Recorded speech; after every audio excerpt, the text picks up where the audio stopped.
Jadi istiqamah itu artinya usaha untuk konsisten dalam kebaikan atau ketaatan.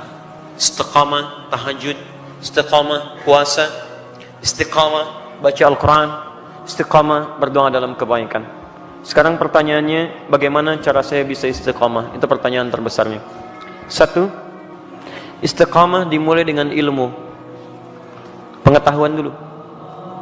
Kalau antum kerjakan sesuatu tanpa pengetahuan, maka tidak akan ada motivasi bagi kita untuk menguatkan hal yang ingin kita kerjakan. Bahkan Nabi SAW pun ketika akan diangkat menjadi Rasul, kemudian diberikan tugas beliau untuk berdakwah, itu jedanya 5 tahun sampai berdakwah, dan dari jeda itu diberikan dulu bekal pengetahuan. Apa ayat yang turun kepada beliau? Pertama kali wahyu pertama turun, Iqra. Diminta belajar dulu, belajar, baru kemudian setelah turun pengetahuan yang cukup, baru 5 tahun setelah itu 615 Masehi diberikanlah tugas kemudian dengan turunnya Quran surah ke-74 Al-Mudaththir untuk berdakwah secara terang-terangan. Nah sekarang antum ingin istiqomah di bidang apa? Misal antum pilih dulu, saya ingin istiqomah satu-satulah, gak usah semuanya. Misal saya mau istiqomah dalam sholat dulu, maka sebelum antum tunaikan ibadahnya, antum keluarkan dulu hadis-hadis, ayat-ayat dari Al-Quran, hadis dari Nabi, petunjuk sholat yang benar. Kalau antum tidak keluarkan ini, nanti antum akan istiqomah pada yang salah. Karena boleh jadi antum sholat dengan cara yang keliru, salah takbirnya, kemudian salah rukunya, salah sujudnya, maka turunkan kemudian pengetahuannya untuk memudahkan kita dalam menunaikannya. Satu. Yang kedua, keluarkan kemudian motivasi-motivasi positifnya, ya, keutamaannya. Keutamaan itu untuk selalu memotivasi kita kala kita sedang menurun, ya, dalam mengerjakan amal soleh yang dimaksudkan. Misal, itu boleh dituliskan. Saya ingin tunaikan tahajud, ingin istiqamah. Antum keluarkan keutamaan tahajud, tuliskan.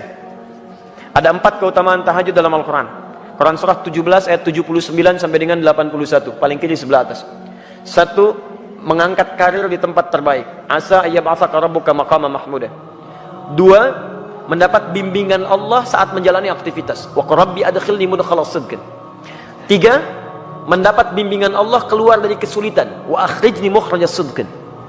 4, mendapat perlindungan dari Allah ketika diganggu oleh orang lain, langsung tanpa perantara. Waj'alni min ladunka sultanan nasira. Demi Allah saya katakan ya, saya mohon kepada antum, kalau masih punya banyak tugas, pekerjaan macam-macam tuh, jangan tinggalkan tahajud. Walaupun cuma 2 rakaat, witirnya 1 rakaat, jangan tinggalkan. Kalau antum konsisten, maka nilai-nilai kebaikan akan Allah berikan.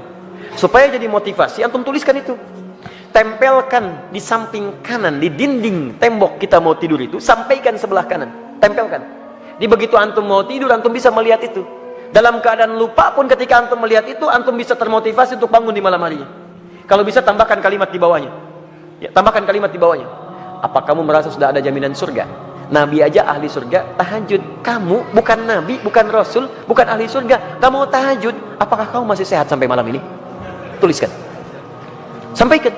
Dibuat kalimat-kalimat, quote-quote yang indah untuk memotivasi kita ibadah. Ayo, non muslim aja punya quote untuk kehidupan mereka, masa urusan akhirat kita nggak punya quote yang baik?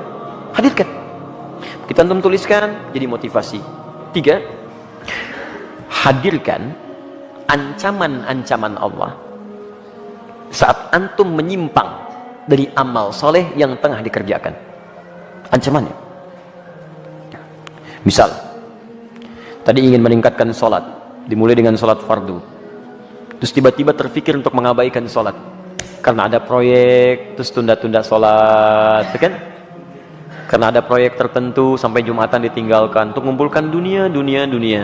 Maka antum boleh keluarkan ancaman Allah pada yang seperti itu, supaya tetap memacu kita supaya bisa istiqamah. Misal, keluarkan Quran surah Al-Humazah, ya, wailul likulli humazatin lumazah, celaka bagi para pengumpat. Itu terjemahan mushaf. Tapi kalau kita terjemahkan dengan terjemah yang menggunakan nilai bahasa, ya, ada balaghah, ada nahwu, ada sharaf, ya. Setiap yang ada taknya menunjuk pada perempuan. Ya, kalau kita hadirkan sekarang, celakalah bagi para sosialita yang tukang gosip. Ya, perempuan-perempuan yang senang bergosip.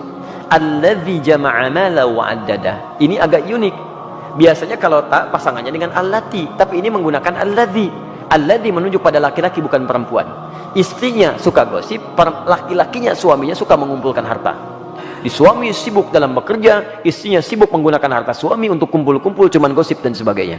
Lihat, alladzi jama'a mala wa 'addada, yang suaminya sibuk dalam bekerja cuma ngitung-ngitung hasil aja. Keuntungan sekian, ini sekian, ini sekian. Mama, ini yang kita dapatkan begini-begini. Ya Pak, besok Mama pakai untuk pertemuannya Pak, arisan. Gitu kan cuma begitu. Berangkat ngobrolin orang begini macam-macam. Jadi habis di situ aja. Suaminya berangkat gelap, pulang gelap, berangkat lagi macam-macam. Enggak ada kenikmatan dalam kehidupannya. Lihat, yahsabu anna malahu akhlada. Dia kira harta itu bisa membuat kekal di dalam kebahagiaannya.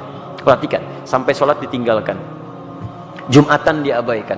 Karena ada orang yang berusaha meninggalkan, menukar akhirat itu untuk dunia yang semata. Ya, Quran surah ke-62 ayat ke-11, paling kiri sebelah atas. Wa idza ra'au tijaratan aw lahwan infaddu ilaiha fatarakuka qa'iman. Qul ma 'indallahi khairum minallahi wa minat tijarah. Ada sementara orang yang ketika engkau berkhutbah Muhammad, tiba-tiba maaf, dia meninggalkan engkau sendirian berkhutbah, dia kejar kemudian kafilah-kafilah dagang itu.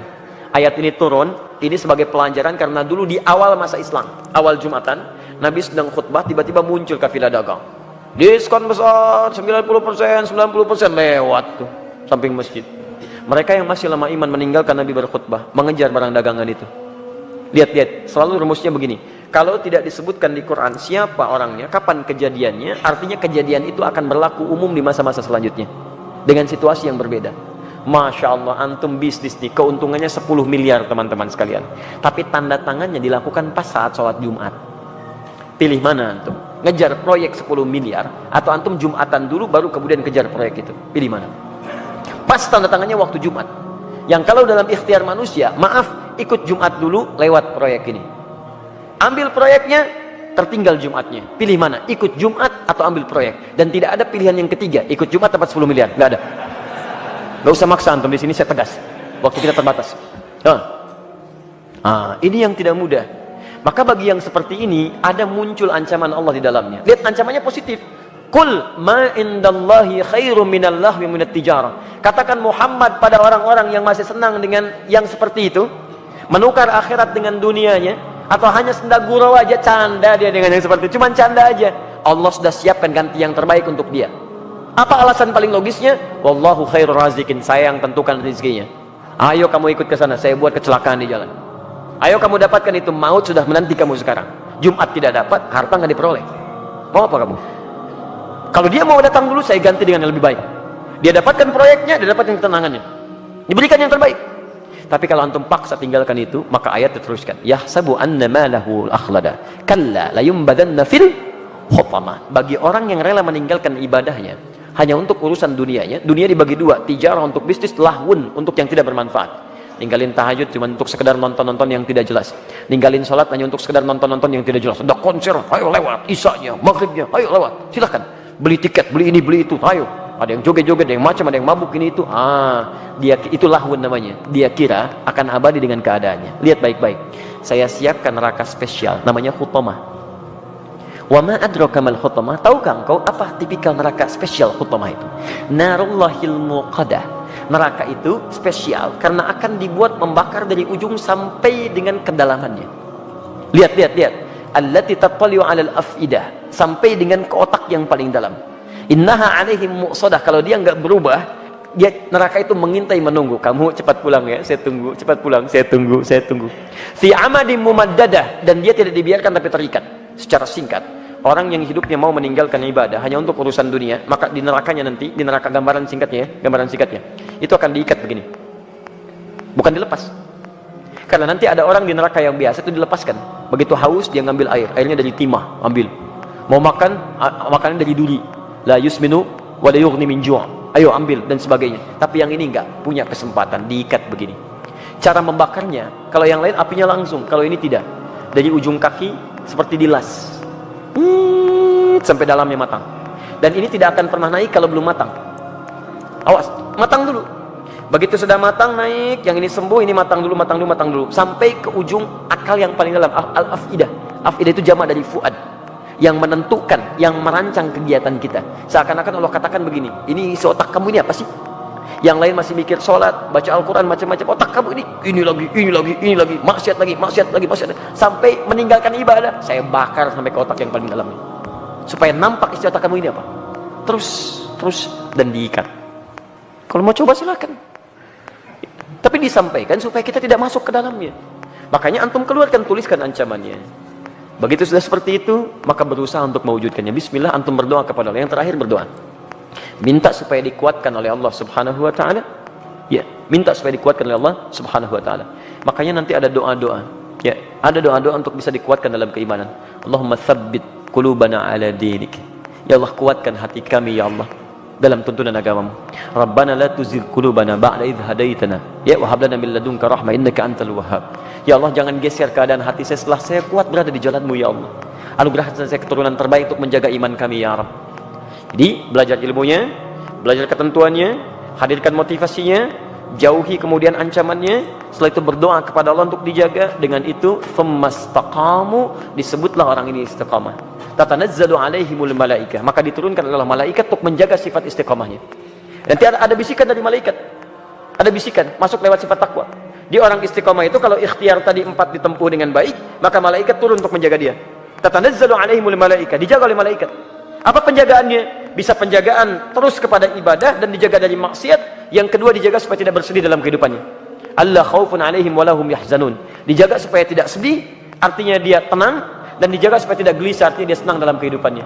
Maka kalau malaikat sudah turun, Masya Allah, antum bisa rasakan sendiri.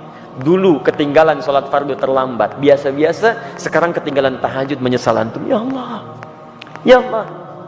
Hebatnya, begitu ada pikiran maksiat, langsung diluruskan oleh Allah.